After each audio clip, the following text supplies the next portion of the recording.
सद्गुरू पै माऊली मातोश्री माई यांना प्रथम कृतज्ञपूर्वक वंदन आणि आपण सर्व सद्भक्त सत्श्रोते हो. आपणा सर्वांना आदरपूर्वक नमस्कार.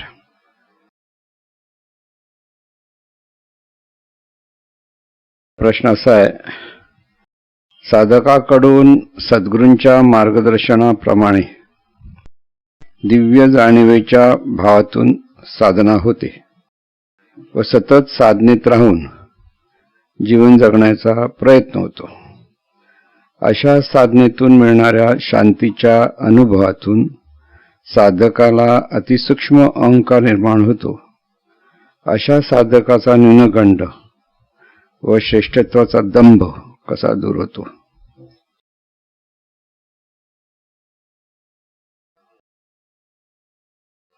साधना आपण ज्याला म्हणत असतो की सद्गुरू प्रणित दिव्य साधना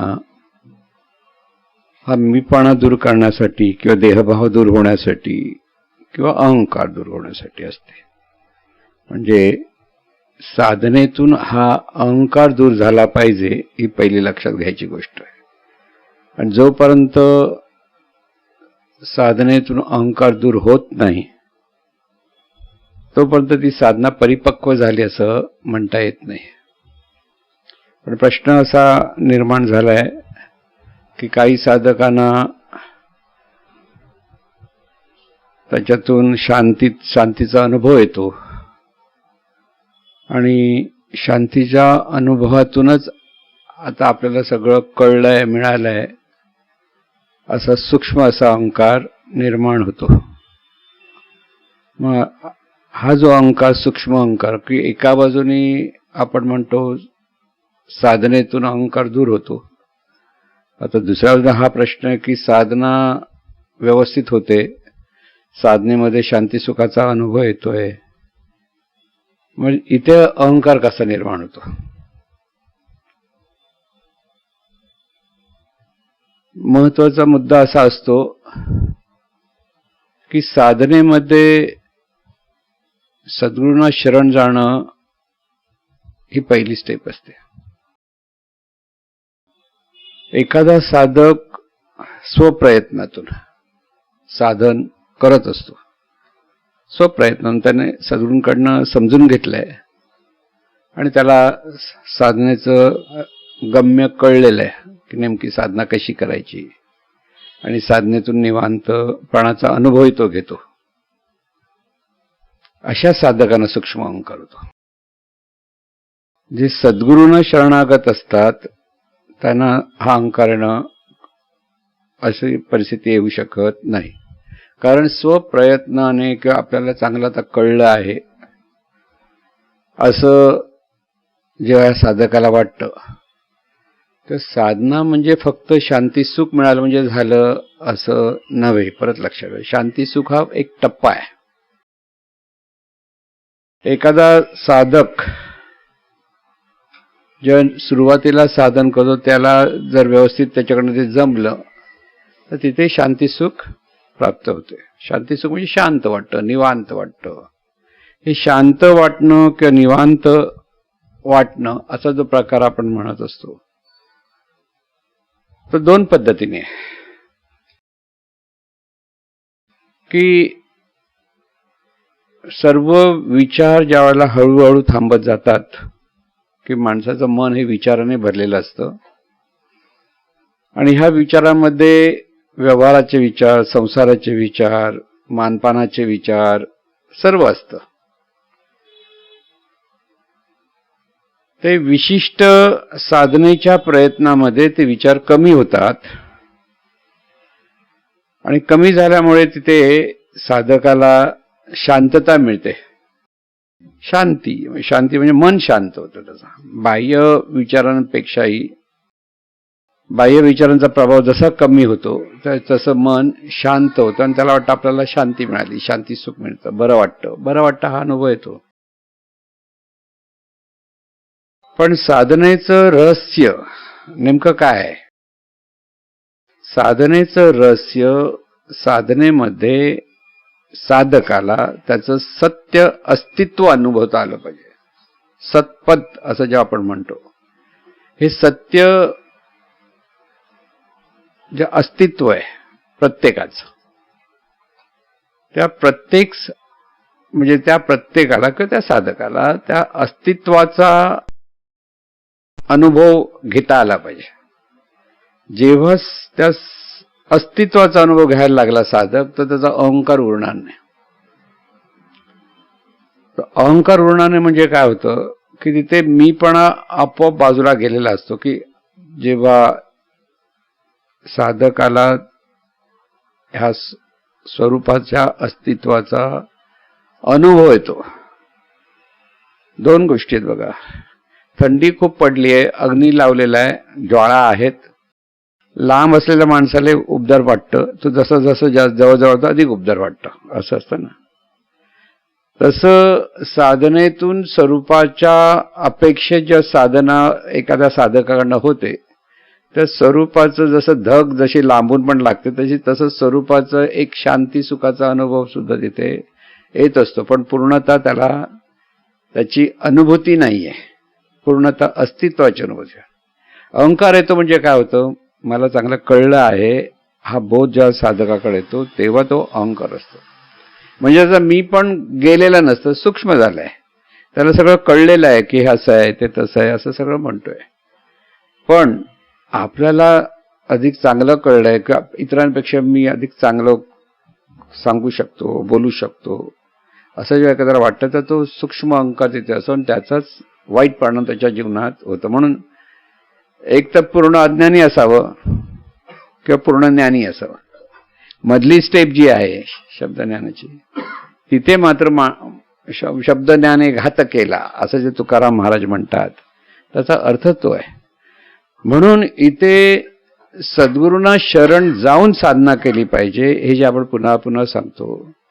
त्याचा अर्थच आहे की सद्गुरूंपेक्षा आपल्याला खूप कळतं असं त्या साधकाला कधीच वाटत नाही.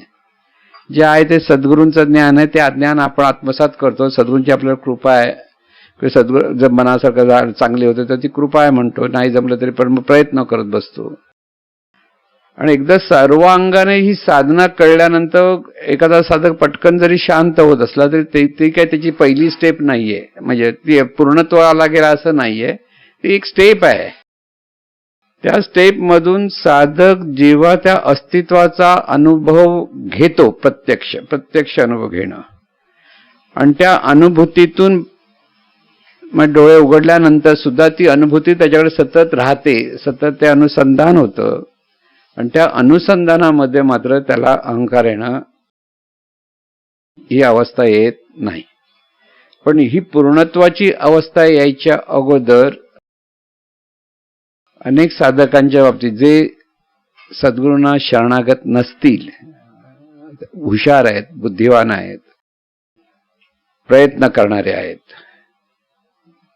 पण शरणागती नाही, अशा साधकांच्या बाबतीत हा जो प्रश्न आहे तो प्रश्न त्याचं म्हणजे तो परिणाम जो सांगितलं की त्यांच्याकडे सूक्ष्म अहंकार असतो. आणि असे अनेक साधक असतात की आपल्याला खूप चांगलं कळलंय, खूप चांगलं कळलंय, ते बोलत नसले तरी एक मला माहिती आहे असा एक भाव असतो त्याच्याकडे. आणि त्यामुळे अस्तित्वाचा अनुभव येणं ही खरी साधनेची फलश्रुती आहे.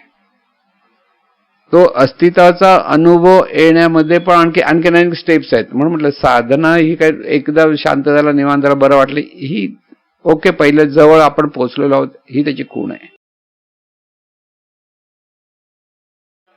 इथे त्या स्वरूपाच्या अस्तित्वाचा अनुभव येताना जिथे अनुभव घेतलं ते स्वरूप, त्या ज्या देहातून ही अनंत स्वरूप शक्ती प्रवाहित करते ते स्वरूप, ह्या दोघांचा समन्वय त्या साधकाला समजला पाहिजे. साधना करता करता जेव्हा प्रज्ञा जागृत होते तेव्हा त्याचा मीपणा गळला जातो. महत्वाचं लक्ष, मीपणा म्हणजे ते त्याला काही आपण कोणी मोठे बिटे आहोत असं काही वाटत नाही. उलट अनंत स्वरूपच ह्या देहातून कार्यरत आहे, ह्या भावामध्ये तो साधक जेव्हा कार्य करायला लागतो तर त्यावेळी मीपणा वगैरे काहीच नसतो की त्याला मानपान हवा किंवा सगळ्यांनी कौतुक केलं पाहिजे.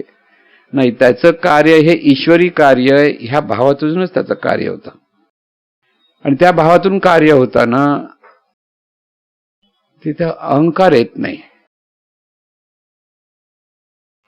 कारण तिथे एक तर सद्गुरु स्मरण असतं आणि दुसरं म्हणजे अहंकार कुठे येतो, ज्यावेळेस तो मी आहे हा तिथे सूक्ष्मपणे उरला तर तो अहंकार असतो. मी, मला तर चांगला माहिती आहे असं जेव्हा एखादा साधक, मला आठवतं बऱ्याच वर्षापूर्वी एक साधक असा होता आला आणि त्याने म्हटलं मला सगळी दिव्य साधना व्यवस्थित माहिती आहे, जी सद्गुरूंचे स्टेप सांगायचे, आणि त्यानं मला दाखवलं बोलून, आणि खरोखर तो सगळ्या स्टेप्स व्यवस्थित बोलत होता. तर बघा मी हे करू सांगू शकतो लोकांकडनं पण करून घेऊ शकतो, सद्गुरू करता मी करून.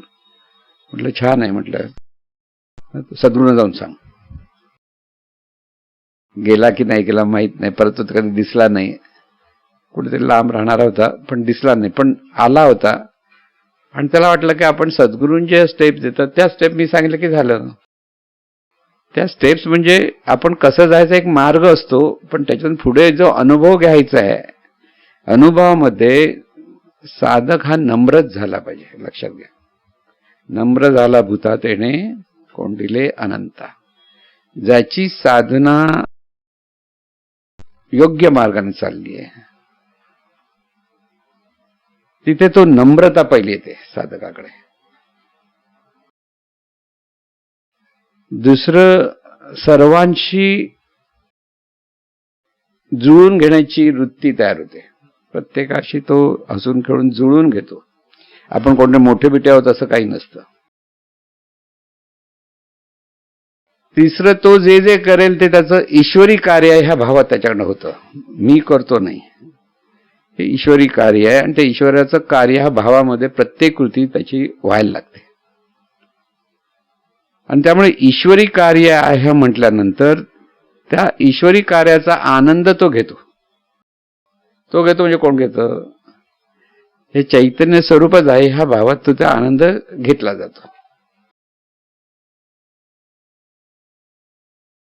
मधल्या काळामध्ये जीवनविद्येचा इतिहास जर पाहिला तर काही चांगले साधक सद्गुरूंपासून दूर गेले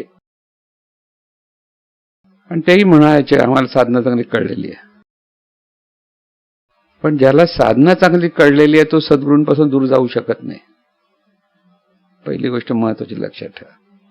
बोलले असतील सद्गुरू, ओरडले असतील, काही झालं असेल, पण ज्याचा अहंकार दुखावला गेला त्याला साधना कळली असं म्हणता येत नाही. कळलं? म्हणजे तिथे सद्गुरूंनी जरी ओरडले बिरडले असले तरी त्यांनी शांत राहून तिथे राहिला ते त्यांचंच कार्य समजून, कारण ते सगळे ईश्वराचं कार्य आहे, सद्गुरूंचं कार्य आहे. आणि तिथे जे दूर गेले ते सगळे चांगले साधक होते. उगीच अहंकाराने गेले असं जरी आपण म्हटलं, काहीतरी दुखावले गेले आणि गेले, पण दुखावले गेल्याचा अर्थ काय झाला? अहंकार होता म्हणून गेले ना. म्हणजे चांगले चांगले साधक बऱ्याच वेळेला घसरतात की जेव्हा त्यांना आपल्या बुद्धीचा अभिमान वाटतो की आम्ही सांगतो ते बरोबर आहोत, किंवा सद्गुरू सांगतायत आणि ज्या वेळेला साधकाला वाटतं की हे असं सांगितलं बरोबर आहे, तसं सांगितलं बरोबर आहे, असे जेव्हा विचार येतो ना, असं होतं. कारण बुद्धी एकदा बुद्धिवान ज्या वेळेला असतो पण बुद्धी तल्लख होते साधनेतून, त्यामुळे तो अहंकार तिथे प्रकट होतो. तो न्यूनगंड म्हणण्यापेक्षा तो अहंकार असतो. न्यूनगंड म्हणजे नेमका अर्थ समजून घ्या. न्यूनगंड अहंकाराच्या थोडासा आपल्याकडे काहीतरी कमी आहे असं ज्या एखाद्या माणसाला वाटतं. न्यून म्हणजे कमी आहे, तोच गंड. म्हणजे इतरांपेक्षा, म्हणजे दोन भाऊ आहेत तर एका भावाचं खूप कौतुक होतं, हुशार आहे, आणि तितका हा दुसरा भाऊ तितकं त्याचं हुशार नाही असं त्याच्या कानावर पडलं की लोक त्याचंच कौतुक, त्याच्याकडे कोण बघत नाही म्हटलं की त्याच्या मनामध्ये न्यूनगंड तयार होतो. न्यूनगंड अरे आपल्याला जमत नाही, आपल्याला कळत नाही, आपल्याला, त्याच्यातून तो गपचूप नाही बसत, तो तिरस्कार करतो. न्यूनगंडातून अगदी आपला भाऊ किंवा कोणी असेल त्याचा तो त्याच्यावर त्याला तिरस्कार म्हणा, असूया म्हणा, की त्याला झटकून टाकण्याचा म्हणा. अगदी मी बघितलेलं, अगदी सख्या जुळ्या बहिणी, जेव्हा एक बहीण चांगली शिकलेली, असं खरं म्हणजे दोन्ही बहिणी शिकल्या, चांगली शिकली म्हणजे एक डॉक्टर आहे आणि दुसरी बहीण इंजिनियर आहे, कॉम्प्युटर इंजिनियर आहे, पण एक बहीण अगदी शांत आहे आणि ही तिच्या विरुद्ध आहे. जुळ्या बहिणी, एकाच वेळा जन्माला आलेला म्हणजे. आणि जेव्हा त्या बहिणीचं कौतुक होतं तर त्या दुसऱ्या बहिणीला मनामध्ये न्यूनगंडातून ती त्या बहिणीशी नेहमी भांडते. काय ते झालं, हे तुझं असंच आहे, हे तुझं असंच आहे. आणि त्या बिचार बहिणीला खूप वाईट वाटतं प्रथम, हे अशी का भांडते. तिची चूक नाहीये, तिच्या मनातला हा अहंकार आहे. साधकाकडे मला चांगलं कळतं असं जे एकसारखं त्याला वाटायला, चांगलं कळतं चांगली गोष्ट आहे, वाईट काहीच नाही, पण चांगलं कळतं तर तिथून तो नम्र झाला पाहिजे. कारण हे ज्ञान माझं नाहीये, हे ज्ञान देवाचं आहे. म्हणजे साधना, दिव्य साधना ही देवाचं ज्ञान आहे, देवाचं. मी परंपरेने मी म्हणतो ना, हे ज्ञान ऋषी मुनींपासून आलं, कारण खरं ज्ञान महादेवापासून आलं म्हणतात. या सर्व महादेवांनी पार्वतीला सांगताना मच्छिंद्रनाथाने ऐकलं. म्हणजे हे ज्ञानाची गोष्ट कशी सांगितली जाते. एकदा पार्वतीला समुद्रकिनारी, नदी किनारी बसले होते आणि तिने पार्वती मातेने प्रश्न विचारला. तर त्यांनी हे गुह्य ज्ञान सांगायला प्रयत्न केला. तर तिथे एक मासा होता आणि त्या माशाच्या पोटात एक बाळ होतं, माणसाचं बाळ, म्हणजे माणसाचं बाळ होतं, माशाचं बाळ नाही. ते त्याने ऐकलं, म्हणजे पार्वतीने ऐकलं आणि त्या मुलाने ऐकलं. आणि मग त्या मुलगा त्या माशाच्या पोटातून बाहेर आला आणि त्याला तेच ते मच्छिंद्रनाथ म्हणून सांगितलं. आदिनाथ म्हणजे शंकर, नंतर मच्छिंद्रनाथाने ऐकलं, मच्छिंद्रनाथाने मग गोरक्षनाथांना सांगितलं, गोरक्षनाथांनी गहिनीनाथांना. आता हे मच्छिंद्रनाथ, गोरक्षनाथ म्हणजे उत्तर प्रदेशातले, आणि गहिनीनाथ कुठून, महाराष्ट्रातले देव जाणे, ते पण हिंदी भाषिक असले पाहिजेत. पण परंपरा कशी आहे ती सांगतो. एकदा निवृत्तीनाथ वगैरे वडील ते जंगलातून जात होते, सगळ्यांनी त्यांना बहिष्कृत केलं म्हणून कुठे जंगलातून जात होते. त्यावेळेला एक वाघ आला, मोठा गरजत आला आणि सगळे पळाले. म्हणजे वडील वगैरे घाबरून पळाले. तर तिथे त्या वाघाने त्या निवृत्तीनाथाला घेऊन गेले. तो वाघ म्हणजे दुसरं कोण नव्हतं, ते गहिनीनाथ होते. त्यांनी त्यांना स्वतःकडे ठेवलं, त्यांनी त्यांना ज्ञान दिलं आणि मग ते निवृत्तीनाथ परत आले ते ज्ञान घेऊन, आणि त्यांनी ज्ञानेश्वर म्हणून दिला. म्हणजे ही परंपरा आहे, ह्याला म्हणतात ज्ञानाची, दिव्य ज्ञानाची परंपरा आहे. इथे बघा आता गंमत कशी असते. निवृत्तीनाथांना ज्ञान नव्हतं का, सगळं ज्ञान होतं, त्यांच्यामुळे तर ज्ञानेश्वरांना मिळालं. पण ज्ञानेश्वरांना त्यांनी सगळं ज्ञानेश्वरी लिहायला सांगितलं. स्वतःचं नाव कुठे दिसलंच नाही त्यांचं. निवृत्तीनाथांना तसं वाटलं कारण ज्ञानेश्वरच नाही केलं ज्ञानेश्वर, पण ज्ञानेश्वर सतत सद्गुरूंचं नाव सांगत बसले. हे जे आहे की ज्ञानेश्वर म्हणजे ज्ञानाचा ईश्वर, सगळं कळलं होतं. कळलं म्हणजे तिथे अहंकार नव्हता, उलट मला माझ्या सद्गुरूंमुळे कळलं, माझ्या सद्गुरूंमुळे कळलं. ही जी कृतज्ञता असते ना, तिथे नम्रता, कृतज्ञ, म्हणजे हे ज्या सगळ्या साधकांची जे परंपरा पाहतो आपण, तिथे प्रत्येक शिष्य जो असतो तो सद्गुरूंचं महत्व त्याच्या मनामध्ये इतकं असतं, कारण ते ज्ञान सद्गुरूंमुळे शिवाय मिळालंच नसतं. ही कृतज्ञता जी असते सद्गुरूंप्रती, त्यामुळे असा साधक जर सद्गुरूंना विचारून विचारून विचारून सतत तो राहतो, की सद्गुरूंच्या जवळ असतो.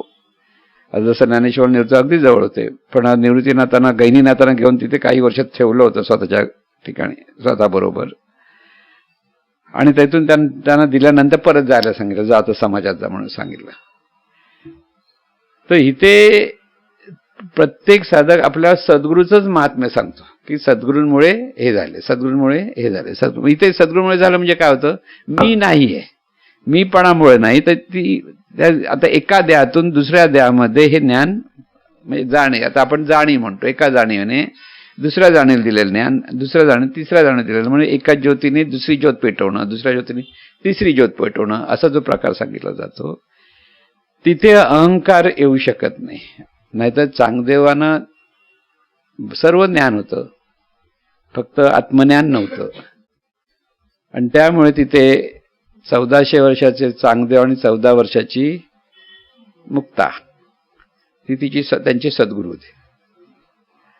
14 वर्षाची मुक्ताबाई ह्या 1400 वर्षाच्या, तर वयाचा संबंध येत नाही, ते परत लक्षात ठेवा, ज्ञानाचा संबंध येतो.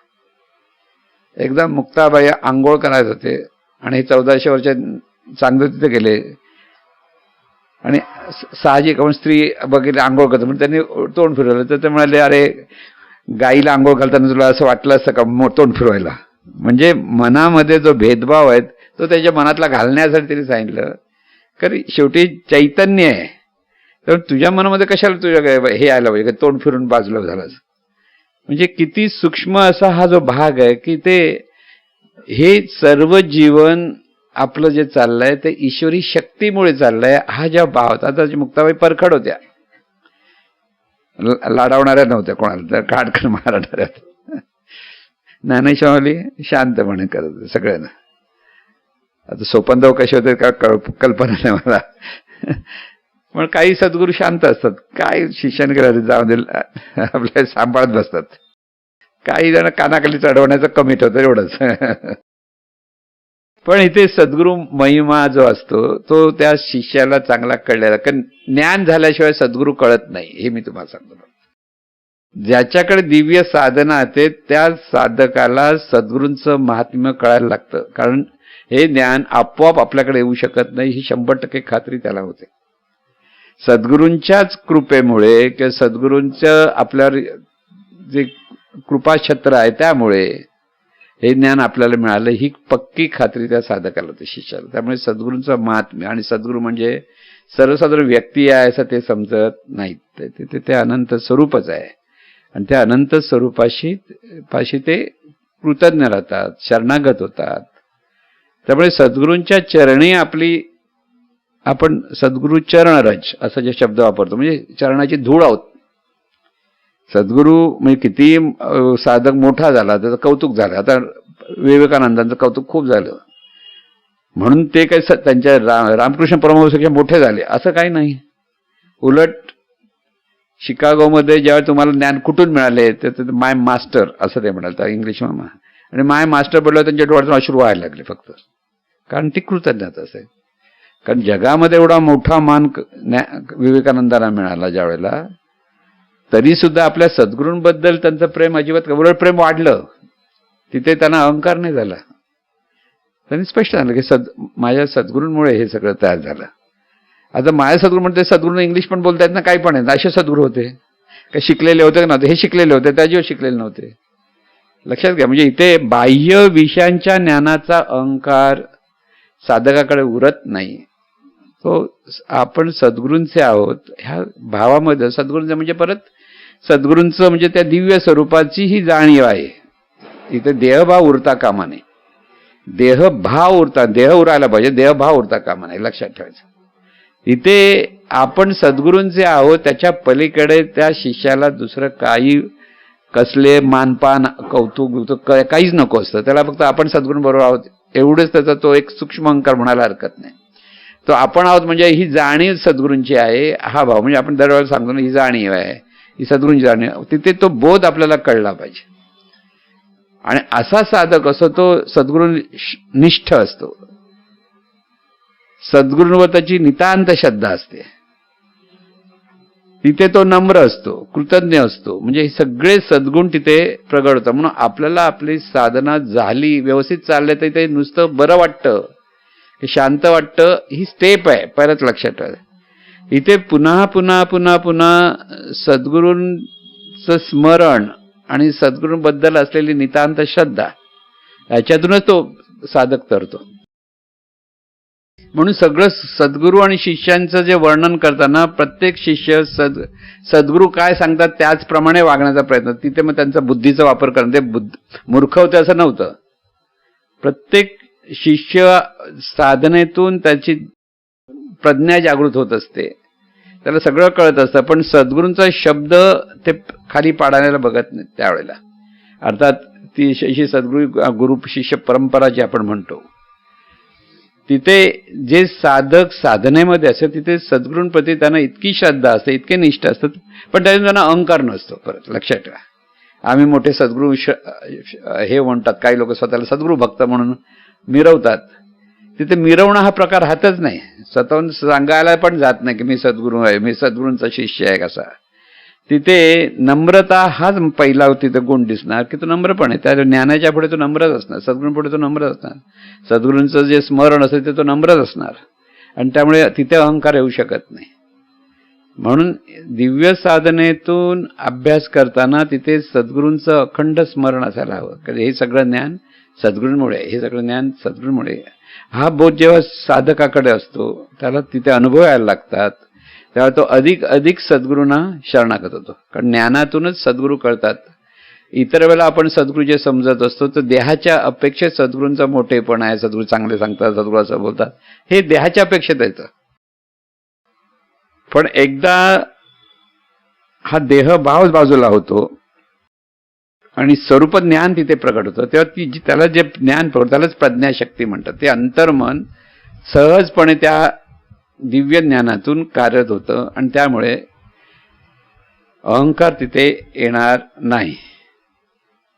अर्थात सद्गुरूचं आपल्या अशा शिष्यांकडे पूर्ण लक्ष असतं.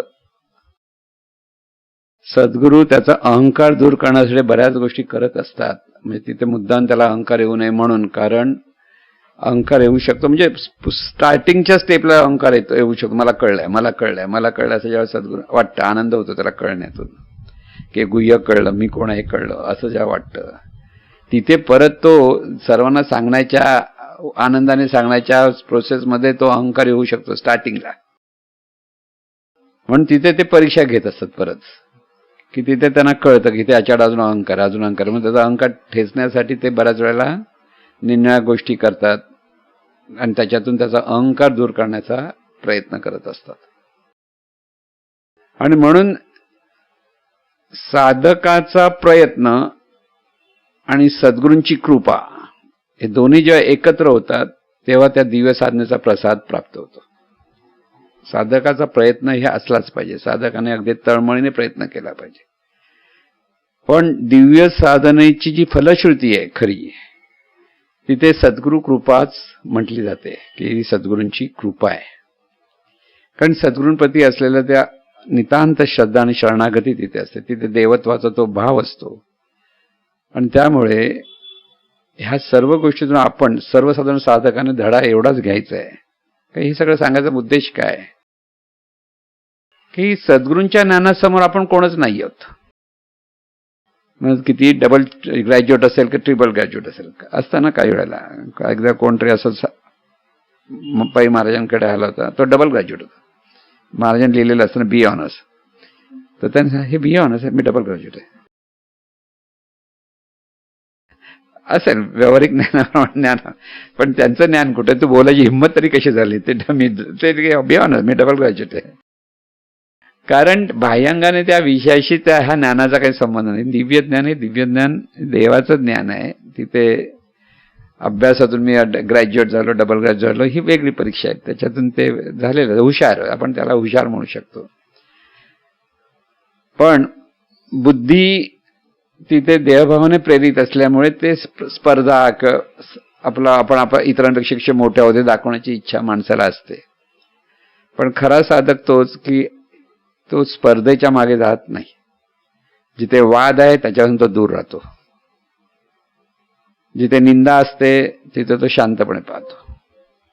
कारण साधकाचं ही लक्षण आहेत. निंदा ही होणारच, प्रत्येक माणसाच्या जीवनात कोणतरी टीका करणारा भेटतो, निंदा करणारा भेटतो.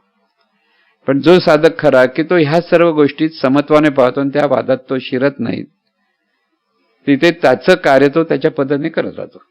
लक्षात ठेवा की ते सद्गुरूंनी जेव्हा एक कार्य सुरू केलं 1952 साली, त्यावेळेला सद्गुरूंच्या पेक्षा जे जुने त्यांचे शिष्य होते नारायण माऊलींचे, ते सुद्धा इथे प्रवचन वगैरे चालू असायची मुंबईत.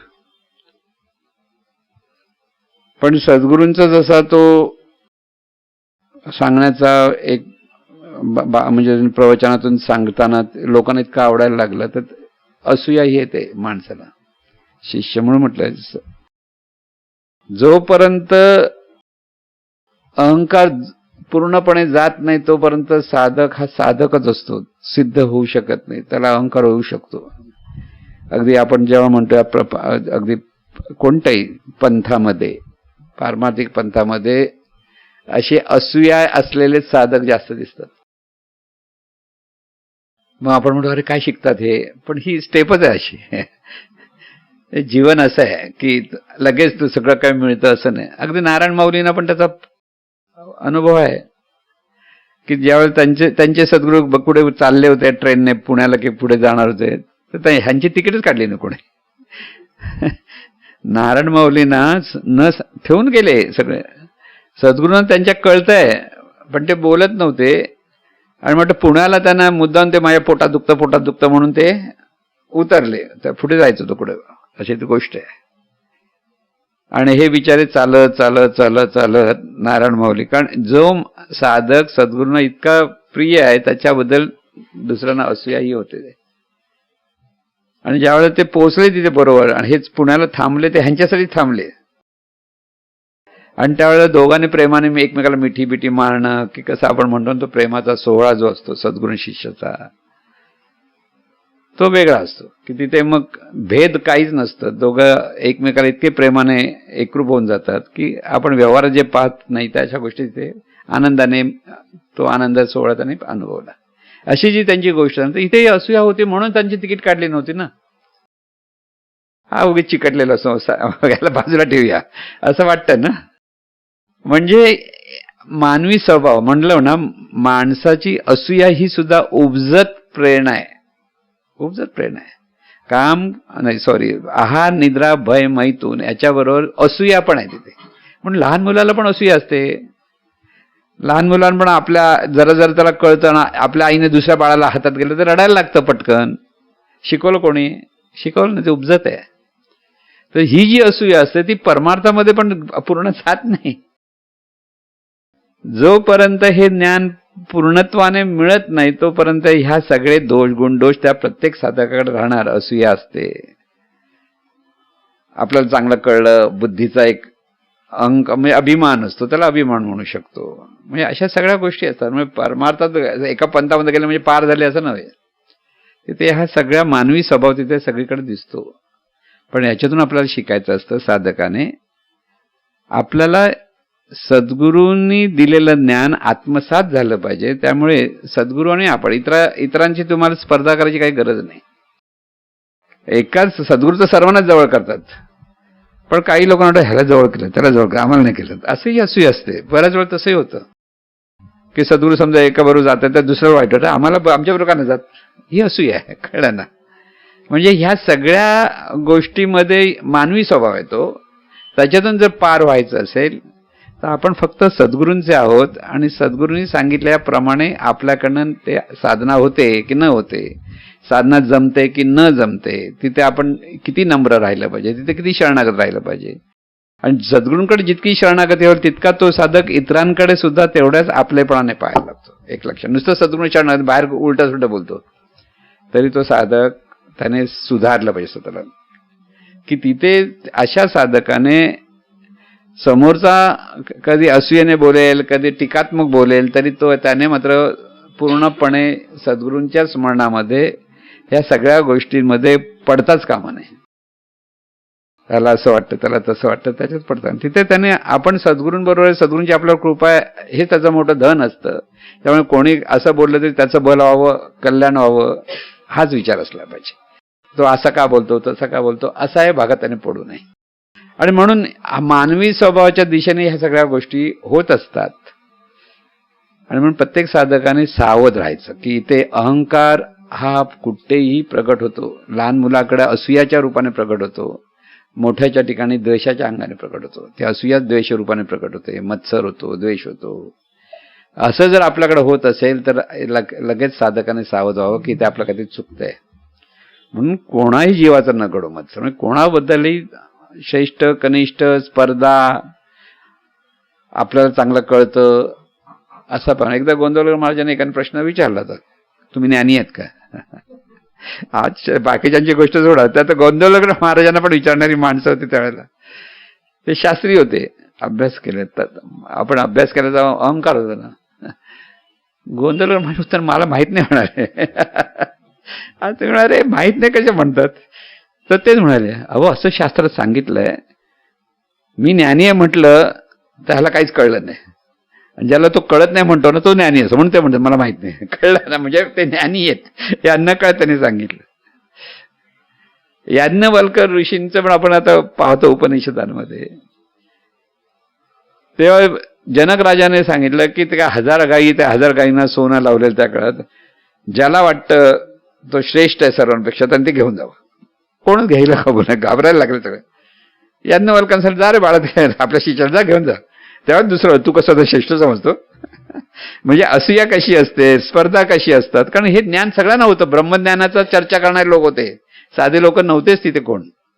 सगळं वेदाचा अभ्यास करून आलं. म्हणून वेदाचा अभ्यास केला म्हणजे ज्ञानी झाला नव्हे, गीतेचा अभ्यास केला म्हणजे ज्ञानी झाला नव्हे, ज्ञानेश्वरचा अभ्यास केला म्हणजे. म्हणून ग्रंथ वाचून ग्रंथी सुटत नाही.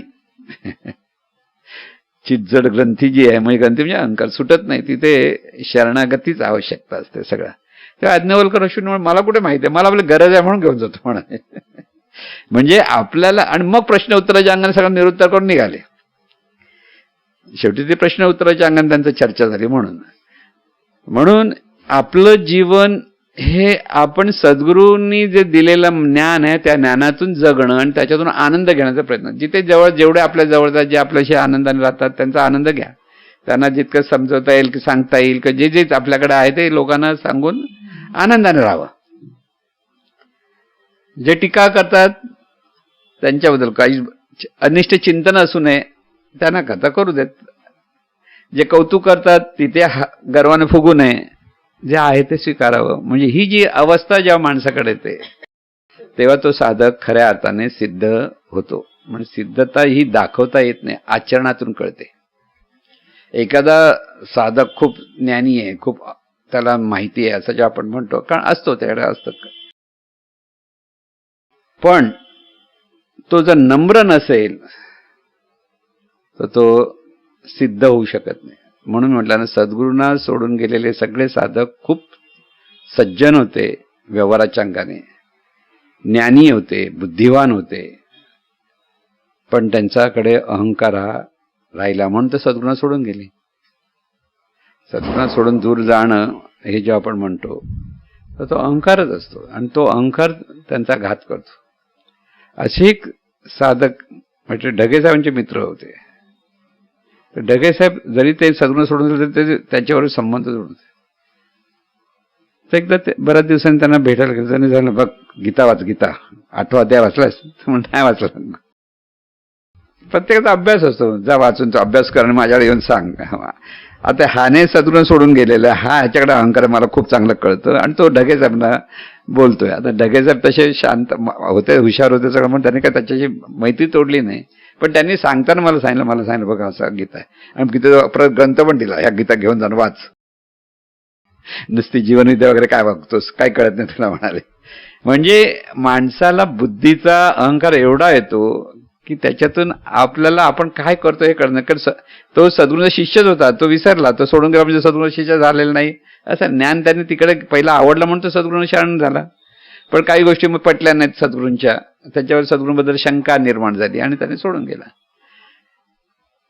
सज्जन माणूस होता, म्हणजे वाईट नव्हता, पण अभ्यासू होता, पण तरी सुद्धा तिथे अहंकार असू शकतो हे मी म्हणतो. कारण जिथे जेव्हा माणसाला वाटतं की मला सगळं कळतंय तिथे अहंकार असतो. तिथे आपल्याला अजून अनेक गोष्टी कळत नाही, हे ज्याला कळतं तो ज्ञानी असतो.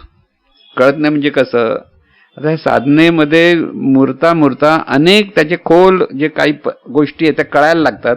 अरे हे अजून हे आहे, अजून हे कळलं पाहिजे, अजून हे कळलं पाहिजे. तिथे त्या माणसाला म्हणजे त्या साधकाला अहंकार होणार नाही, का त्याला माहिती आहे बऱ्याच गोष्टी अजून आपल्याला अजून समजायच्यात. असं जेव्हा होतं तेव्हा तो ज्ञानी, तो खरा ज्ञानी असतो. कारण तो सतत ज्ञान घेण्याचा प्रयत्न करत असतो. त्याला बाकीच्या बाहेरच्या गोष्टींमध्ये काही पडलेलं नसतं, तो त्या आनंदाने तिथे राहत असतो आणि तेव्हा तो खरा ज्ञानी असतो. म्हणून इथे सद्गुरूंना शरणागत होऊनच साधना केली पाहिजे आणि त्याच्यातूनच खरा साधक घडतो. म्हणून प्रत्येक साधकाने किती आपल्याला कळलं असं वाटलं तरी परत मला कळलं असं जेव्हा वाटतं तेव्हा तो अहंकार असतो. तिथे मीच उरता कामा नये, हे सगळं देवाचंच कार्य आहे असं कळतं तेव्हाच तो अहंकार दूर जातो. पाहण्याची दृष्टी, बोलण्याची दृष्टी, चिंतनाची दृष्टी ही सगळी जशी पसरते तसा तो अहंकार निघून जातो की तो परत येणार नाही. म्हणून जे सत्साधक, जे गुरु शिष्य परंपरामधले जे शिष्य आहेत ते सुद्धा सद्गुरू म्हणूनच कार्यरत झाले. पण त्यांनी आपल्या सद्गुरूंचं महात्म्य मनात इतकं घट्ट धरलं होतं की त्यांना कधी अहंकार झालेला नाही. अशा सगळ्या गोष्टी आपण पाहू शकतो. पण एखाद्याला ब्रह्मज्ञानी झालाय की पूर्ण ज्ञानी झालं, त्याला काही सर्टिफिकेट देता येत नाही. ह्या ज्ञानामध्ये सर्टिफिकेट नसतं. BA, डबल ग्रॅज्युएट, काय PhD, BT सर्टिफिकेट आहेत. हे ज्ञान आचरणातून त्याचं सर्टिफिकेट आपोआप प्रगट होतं. आचरण, तिथे त्याच्याकडे सर्वांप्रती आपलेपणा असतो, नम्रता असते, कृतज्ञता असते, प्रेम असतो. जो समोर येईल तो आपलाच वाटत असतो. असं जर असेल तर तो साधक प्रेमळ असतो, त्याच्यामुळे त्याच्याबद्दल सगळ्यांना आपुलकी येते. हा सगळ्या गोष्टीचातून आपण त्याच्याबद्दल पाहतो की नाही, त्यांच्याकडे वेगळं काहीतरी आहे असं जेव्हा वाटतं. आणि जितकं श्रद्धेने जेव्हा आपण एखाद्या सद्गुरूंशी एकरूप होत जातो, तर श्रद्धेने पण अनेक कामं व्हायला लागतात. या सगळ्या गोष्टीतून साधकांना हेच शिकायचं आहे आपल्याला. अहंकार कधी होऊ शकतो आपल्याला, म्हणजे जोपर्यंत आपण आहोत वाटतं तोपर्यंत अहंकार आहेच. मी एवढं करतो आणि मला जमत नाही असं ज्याला वाटतं ना, मी करता प्रयत्न करताना तळमळ येते आणि जमत नाही साधना. आता मला साधना जमत नाही असा का तो अहंकार तिथे आहे म्हणून जमत नाही. कोणाला जमत नाही साधना, जाणीवेला जमत नाही असं कळलं तर थोडंसं तरी थोडा अहंकारापासून दूर होईल. अशा सगळ्या गोष्टीतून आपल्याला हा अभ्यास करायचा आहे. म्हणून जितका सोपा वाटतो तितका तो कठीण आहे. पण एकदा कळलं तर जो कठीण आहे तोही सोपा आहे. पण तिथे सद्गुरूंना शरणागत व्हायला पाहिजे, सद्गुरुनिष्ठ व्हायला लागतं की सद्गुरू जे सांगतायत त्या स्टेपनेच आपल्याला जमतं का न जमतं पाहावं लागतं. जमलं तरी परत सद्गुरूंना विचारावं लागतं, पुन्हा पुन्हा त्याच्यावर चर्चा करावी लागते. कारण पुन्हा पुन्हा चर्चा केल्याशिवाय अंतर्मनामध्ये ते ज्ञान मुरत नाही. मुरलं पाहिजे ज्ञान. आणि म्हणून हा सगळा अभ्यास आहे तो अत्यंत सूक्ष्म आहे. ज्याला सुरुवातीला कठीण वाटतो तोच एकदा अभ्यास करून सवयीने तो सोपा होऊ शकतो. पण अहंकार पूर्ण गेला की न गेला हे ज्याचं त्याचं त्या साधकानेच ठरवायचं आहे. आपल्याकडे मीपणा आहे की नाही. त्यासाठी निरीक्षण परीक्षणाची साधना आपण सांगतो की प्रत्येक साधकाने निरीक्षण परीक्षण करावं की तिथे आपला अहंकार आहे, आपला अहंकार आहे कळतं. निरीक्षण म्हणजे मी काय करतो नाही, अहंकार आहे की नाही ह्याचं निरीक्षण परीक्षण. प्रत्येक गोष्टीशी वागताना इथे कुठे अहंकार आहे कळतं. व्यवहारात करताना आपण बोलतो चालतो, लक्ष दिलं की आपल्याला कळतं की आपल्याला अहंकार आहे. आपण कोणाला बोलतो दुखावतो, कोणाला काय बोलतो आपल्यालाच कळत नाही. अशा पद्धतीने आपण बराच वेळ वागतो. त्यामुळे इथे साधक किंवा सद्गुरूने अगदी जवळ केलं म्हणजे आपल्याला खूप काही कळतंय असं पण काही कल्पना. सद्गुरू कृपे दयेने पण जवळ करतात, करुणा येते, चला ह्याला जवळ येतात. त्यांना जवळ करायची हौस असते सगळ्यांना. पण म्हणून एखाद्याला जवळ केलं तरी तिथं अहंकार येऊ शकतो, आम्हाला बघा सद्गुरूंनी जवळ घेतले असाही भाग येऊ शकतो. म्हणून प्रत्येकाने खूप सावध राहावं. सद्गुरू तर सर्वांच्या प्रती, ते साधकाच्या प्रती त्याला सिद्धता होण्यासाठी प्रयत्न करतच असतात. पण अर्थात प्रयत्न पूर्वपुण्याई आणि सद्गुरू कृपा तिन्ही गोष्टी हव्या. पूर्वपुण्याई असावे लागते. एखादा साधक पटकन त्याला आत्मसात होतं, ती त्याची पूर्वपुण्याई असते. त्यांचा अधिक प्रयत्न करतो तेव्हा सद्गुरू अधिक अधिक सांगत जातात, तेव्हा ती सद्गुरू कृपा असते. म्हणून ह्या सगळ्या गोष्टी तिथे येत असतात. म्हणजे जीवन असं आहे आपलं. आणि कधी म्हणजे हे संपूर्णपणे आत्मसात होईपर्यंत कधीही हा भाग निसरडा म्हणतात परमार्थ. कधीही पाय घसरतो, कधी कधी कुठे कसा अहंकार येईल हे आपण सांगू शकत नाही. मग कोणी किती माणूस आपण म्हणतो मला अहंकार नाही असं ज्याला वाटतं, तिथे अहंकार हा चोर आहे म्हटलंय महाराजांनी. चोर आहे म्हणजे तो कधी फुत्कारतो, कधी सांगू शकत नाही. म्हणजे अहंकार असू नये किंवा अहंकार आहे की नाही हे ज्याचं त्याने स्वतःला परत चेक करावं. आपला अहंकार दुसऱ्यांना कळतो पण आपला अहंकार आपल्याला कळत नाही. तो आपला अहंकार आपल्यालाच कळला पाहिजे. दुसऱ्याचा अहंकार आपण शोधत होतो, बघा हा अहंकार आहे, बघा ह्याचा अहंकार आहे, हा ह्याचा असा बोलतो म्हणजे ह्याच्याकडे अहंकार आहे. ते पाहता पाहता आपल्याकडे अहंकार जास्त वाढायला लागतो. त्याच्यापेक्षा आपल्याकडे अहंकार आहे की नाही याचं जास्त लक्ष साधकाने स्वतःकडे ठेवलं पाहिजे. आणि त्यामुळे चांगल्या मार्गामधून साधक घसरता कामा नये. सगळं एखादा खरोखर चांगलं कार्य म्हणजे प्रयत्न करतोय तर तिथे त्या साधकाने प्रयत्न करत राहिले पाहिजेत. ते करता करता आपला अहंकार त्या साधकाला चांगला कळायला लागतो. म्हणजे आपला अहंकार कळतो म्हणजे साधक झाला ह्याची खूण आहे. साधक कधी होतो? ज्याला आपला अहंकार कळायला लागला, बा माझा अहंकार आहे, अहंकार आहे, अहंकार आहे, म्हणजे माझा मीपणा सुटत नाही, इथे मीपणा येतो, इथे हे मीपणा येतो किंवा स्पर्धा येते, असं जेव्हा एखाद्या साधकाला कळायला लागतं तेव्हा कळतं आपला अहंकार आहे. मग त्याच्यातून त्याने स्वतःला सुधारायचा प्रयत्न करायचा असतो. आणि इथे खरी साधकाची परीक्षा असते. पूर्णत्वाला गेल्यानंतर ह्या गोष्टी नाहीयेत. टॉपला गेल्यानंतर पाय घसरत नाही, चढेपर्यंत पाय घसरतो. कारण हा डोंगरावर चढायचं काय असतं, कुठेही पाय घसरू शकतो. पण एकदा तिथे पोचलात की तो पाय घसरणार नाही. तिथे त्याचं कार्य परत ईश्वरी कार्य म्हणून त्याचं जीवन चालू होतं. म्हणून हा अभ्यास प्रत्येकाने मनापासून केला पाहिजे. जितकं जास्त कराल तितकं ते ज्ञान आत्मसात होईल. म्हणजे इथे एकच लक्षात ठेवायचं, प्रपंचातले प्रश्न सुटले की सुटत नाही हे साधनेचा परिणाम नव्हे. काही लोकांचे प्रश्न सुटले असं वाटतं ना, बघा आम्ही साधना करतो प्रश्न सुटतात असं वाटतं. तो साधनेशी संबंध येत नाही त्याचा. साधनेमध्ये प्रपंच सुटणं न सुटणं हा नाही. इथे पुण्याही वाढते, त्याच्यातून प्रपंच सुटतील, प्रपंचातले प्रश्न सुटतील. पण साधना ही आपला मीपणा दूर होण्यासाठीच आहे हे लक्षात ठेवा. तर मग आपल्याला सगळे परिणाम बघता येतं, मग बरोबर कळतं. मग तो परिणाम होणार नाही. आपल्याकडे मीपणा आहे, मीपणा हे कळतं, पण मीपणा म्हणून जपत पण बसायचं नाही. सगळं देवाचं आहे, देवाचं आहे असं म्हणा, म्हणजे आपला मीपणा कमी होतो. कळलं ना? जे आहे ते बघ देवाचं, जे आहे ते देवाचं किंवा सद्गुरूंचं, दोनपैकी एक तर सद्गुरूंचं स्मरण अखंड असू द्या किंवा देवाचं स्मरण असू द्या, कुठेही. आता सद्गुण देव वेगळे नाहीतच तसं परत. म्हणजे असं हे आपण साधकाने स्वतःला जपलं पाहिजे. आणि ते जपता जपता ह्या सगळ्या गोष्टी आत्मसात होणारच. म्हणून सर्वांना हे ज्ञान आत्मसात हो. जे नामदेव महाराज म्हणायचे ना,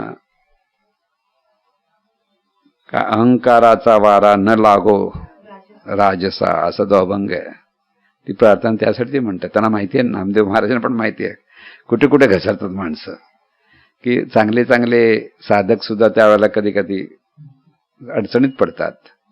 आणि म्हणून आपणही तेच म्हणायचं की सर्वांचं भलं होऊ दे, कल्याण होऊ दे, सर्वांना चांगली साधना कळू दे आणि साधनेतून त्यांना सिद्धता प्राप्त हो, ही सद्गुरूचरणी प्रार्थना. हे ईश्वरा सर्वांना चांगली बुद्धी दे, आरोग्य दे, सर्वांना सुखात आनंदात ऐश्वर्यात ठेव, सर्वांचं भलं कर, कल्याण कर, रक्षण कर, आणि तुझे गोड नाम मुखात अखंड राह.